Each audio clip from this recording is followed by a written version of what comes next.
Pertama kali kupandang gadis itu, begitu lugu tampaknya.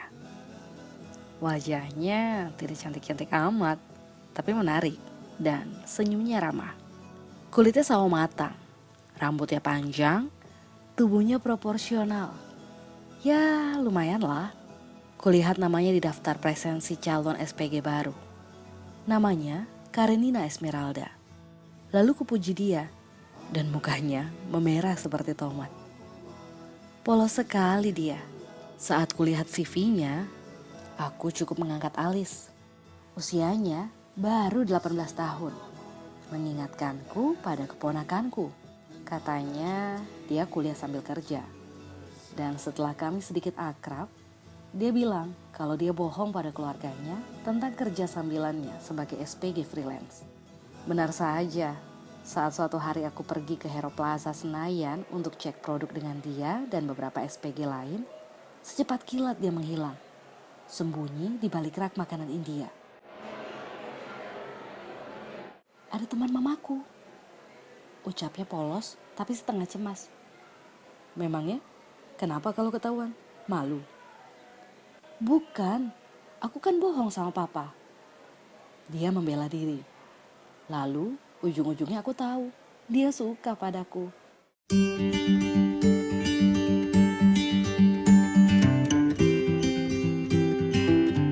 Bukankah semua wanita yang kukenal sebagian besar suka padaku?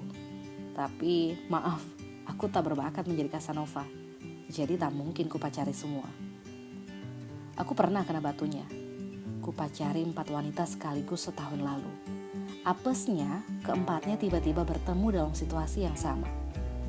Mereka berempat akhirnya berkenalan dan semua saling bercerita tentang aku. Secepatnya aku menghilang dan kabur ke rumah Aisyah. Keempat wanita itu mengejarku. Is, tolong aku, pintaku memelas. Aisyah malah menjewer kupingku hingga memerah. Tapi tak lama kemudian Aisyah tak tega. Dia membantuku juga. Dia temui keempat pacarku itu dan bicara baik-baik dengan mereka. Saat semua selesai dan keempat pacarku sudah pulang, Aisyah mengomel-ngomel. Pantatku dipukulnya pakai bantal kursi bermotif bunga. Dasar gak tahu diri, jangan sok jadi Don Juan deh. Aisyah cemberut. Bandel amat sih jadi orang. Aku merayu dan menyembah-nyembah. Ampun Sri Ratu, hamba minta maaf ya. Hamba tidak akan merepotkan lagi Sri Ratu. Aku tahu Aisyah menahan tawa, tapi pura-pura judes. Lalu dia menyuruhku pulang. Sejak itu aku kapok. Mending aku punya pacar 1 orang, tapi cuma 2 minggu, lalu ganti lagi yang lain.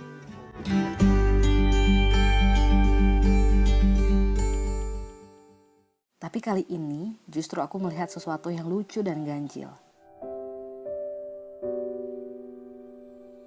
Saat ketemu Karenina, aduh mak, umurnya baru 18 tahun, polos dan biasa saja. Layaknya remaja seumurnya.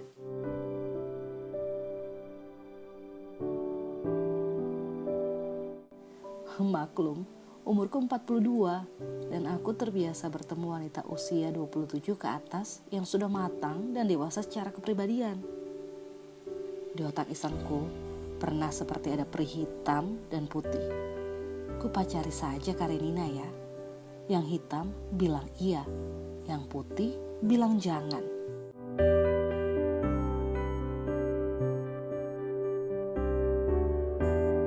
Karenina. Aku tahu dia suka padaku. Dari tatapan matanya dan sikapnya yang malu dan kerap menghindar, dia pernah bilang secara jujur kalau aku ini seumur mamanya. Lalu kucandai, apa mamamu punya adik perempuan? Apakah cantik? Dia bilang, kalau iya, kenapa? Aku jawab setengah iseng. Buat aku aja ya. Ekspresinya berubah menyusut. Mungkin dia cemburu. Dengan cepat dia berkata, tanteku sudah menikah. Apa Pak Emiliano mau ganggu istri orang? Aku tahu kamu cemburu sayang. Tapi senang menggodanya. Aku pernah mengantarnya pulang, tapi dia tak mengizinkan aku masuk ke rumahnya. Alasannya, bukankah selama ini dia bohong kalau dia kerja sambilan? Tapi aku tahu alasan yang tepat, karena aku tahu orang tuanya pasti syok berat kalau melihat anak gadisnya di antara pria berumur 42 tahun. Aku pernah tanya, "Apa kamu punya pacar?" Dia jawab, "Tidak tahu." Mengapa bisa begitu? Lalu dia bercerita tentang dirinya dan pemuda yang bernama Erik.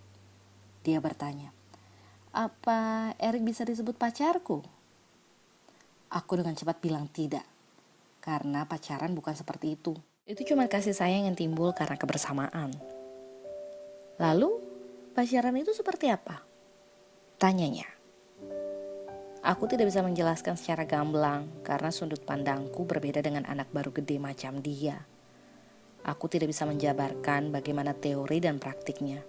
Aku tidak mau merusak dia karena kami terlibat dalam berbagai perbedaan. Dia cukup menyenangkan, terlihat wajar dan apa adanya. Berbeda jauh dengan banyak wanita yang pernah kudekati. Rata-rata, mereka adalah wanita dengan karir cemerlang dengan aktivitas yang banyak, lalu pergi ke salon, klub kebugaran, dan malamnya melepas lelah di klub malam atau kafe elit.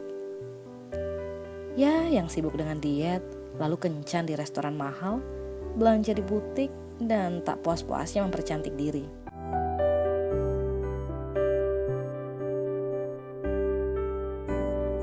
Karenina tidak seperti itu, belum seperti itu, atau mungkin akan seperti itu. Aku tidak tahu. Pernah suatu kali ku ajak dia kencan. Tahu tidak, dia cuma pakai jeans, sepatu Keds, tank top, dan kepokan. Plus tas ransel. Aku melongo, seperti juga dia yang terheran-heran melihat aku memakai setelan rapi. Padahal aku sudah susah-susah menyetrika hem, celana dan dasiku. Lalu ditanya, "Apa aku salah kostum? Memangnya kita mau kemana?" Tadinya aku berencana untuk mengajaknya candlelight dinner di restoran favoritku. Biasanya wanita yang kuajak akan senang, tapi dia tidak, malah menolak mentah-mentah. Akhirnya kami hanya nonton film di bioskop 21, main Sega, dan makan di McDonald's. So, tidak ada candlelight dinner, tidak ada alunan musik, tidak ada dansa. Lucu, seperti jalan dengan kedua anakku, Elviro dan Bimo. Bedanya, Karenina tidak merengek minta dibelikan mainan seperti Bimo. Bagaimanapun, aku kan pernah muda, pernah remaja.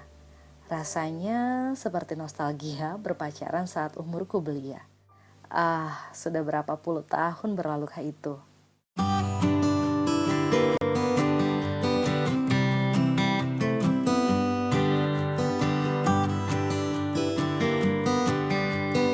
Akhirnya papa tahu juga kalau aku kerja sambilan.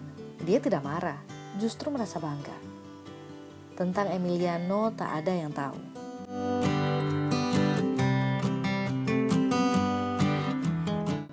Randy, orang dewasa itu seperti apa sih? Aku bertanya sambil membolak-balik komik Jepangku. Mungkin seperti Evan atau Tessa. Evan dan Tessa itu saudara sepupuku, anak kakak papa yang paling tua. Umur mereka sekitar 28.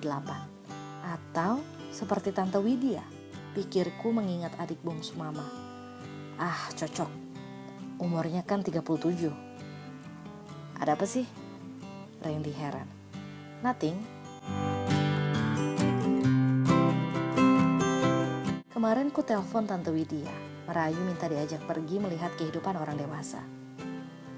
"Kamu yakin mau ikut Tante?" Tante Widya bingung. "Iya, aku mau ikut biar tahu." "Tahu apa?" "Sudah bilang papa dan mama kamu?" "Sudah, yang penting perginya sama Tante dan Om Wisnu." Aku cuma ingin tahu bagaimana kira-kira kehidupan Emiliano, yang katanya makan malam di lounge atau sekedar nongkrong di kafe elit. Aku hanya ingin tahu bagaimana contoh orang-orang di sekeliling Emiliano, entah pria atau wanita. Dan baru pada Tante Wit aku cerita soal Emiliano. Dia bengong seperti sudah kuperkirakan sebelumnya.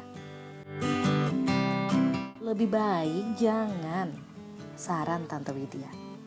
dia tak akan serius sama kamu. Kok tante bilang begitu sih? Pada akhirnya kamu bakal sadar sendiri.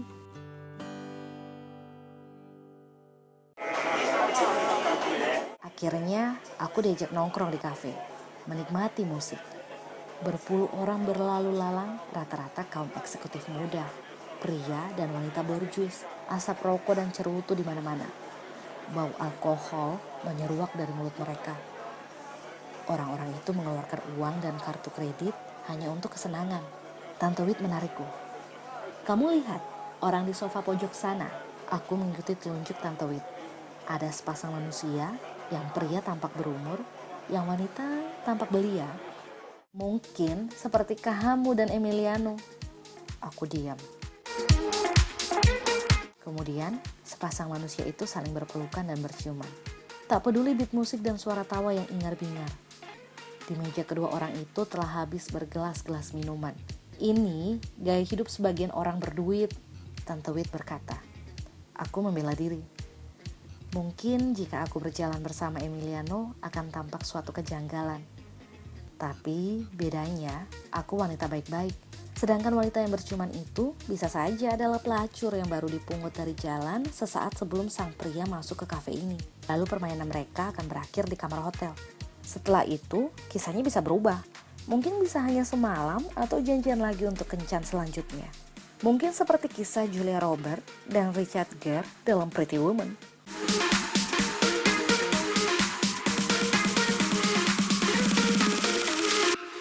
Besoknya aku diajak Tante Wit ke salon untuk cream bath, manicure, dan pedicure. Kemudian beli baju di butik dan plaza, makan siang di restoran mahal. Padahal aku inginnya makan sup jagung di Kentucky. Awalnya aku merasa riang, tapi setelah beberapa kali kujalani, aku mulai jenuh dan muak. Tante Wit tersenyum. Jangan coba menjadi dewasa sebelum waktunya. Kedewasaan bukan dari gaya hidup, tapi dari pandangan hidup. Kedewasaan bisa diukur dari cara seseorang menyikapi dan menyelesaikan masalah.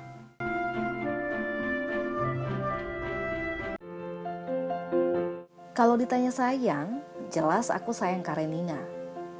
Kalau ditanya cinta, aku cinta setengah mati sama dia. Aku mengenalnya sejak dia masih bocah ingusan yang suka main lompat karet dan petak umpet.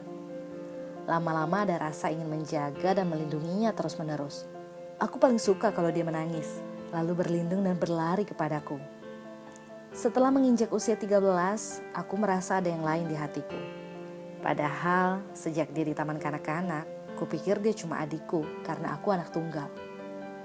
Memang dia tak pernah manja, tapi aku selalu dengan senang hati mengantar dan menjemputnya ke sekolah. Saat SMA, papa mamanya pernah menyangka aku pacaran dengan dia. Meskipun begitu, aku tak pernah menyatakan cinta. Bukannya tak mau, tapi memang karena aku rasa belum saatnya saja. Pernah suatu kekhawatiran merebak. Bagaimana kalau suatu saat ada pria datang ke dalam hidupnya dan dia juga mencintainya. Lalu dia tak akan berada di sisiku dan tak akan bisa aku jaga lagi. Aku pun tak menutup diri. Banyak teman wanita suka padaku. Deringan telepon tiap hari membuat mamaku heran. Banyak yang sudah menganggap aku pacarnya. Banyak juga yang cemburu pada Karenina dan terang-terangan membenci dia. Tapi seperti biasa, Karenina selalu bilang begini pada wanita yang membencinya. Kalau suka sama Erik, ambil saja. Memang aku ini pacarnya. Aku seumur dengan Randy. Sejak kecil, kami sudah bersahabat. Waktu kecil, kami punya cita-cita ingin punya usaha sendiri, kantor detektif seperti Sherlock Holmes. Aku dan Randy menamakan diri dua sekawan, karena kami tidak punya kandidat teman dan anjing untuk menjadi 5 sekawan. Terlalu banyak baca buku detektif mungkin. Sampai lulus SMA, Randy belum lupa pada cita-citanya dulu itu. Dia lebih berbakat, instingnya lebih kuat. Pada kasus sepele contohnya, saat mamanya kehilangan uang dan cincin dan Karenina kehilangan sepatu barunya, Randy menduga bahwa pembantu di rumahnya yang mencuri. Mamanya tidak percaya, tapi setelah dicek ternyata benar. Dengan gaya Sherlock Holmes-nya, Randy menginterogasi pembantu tersebut. Lalu pembantu itu menangis-nangis, mengaku dan akhirnya dipecat.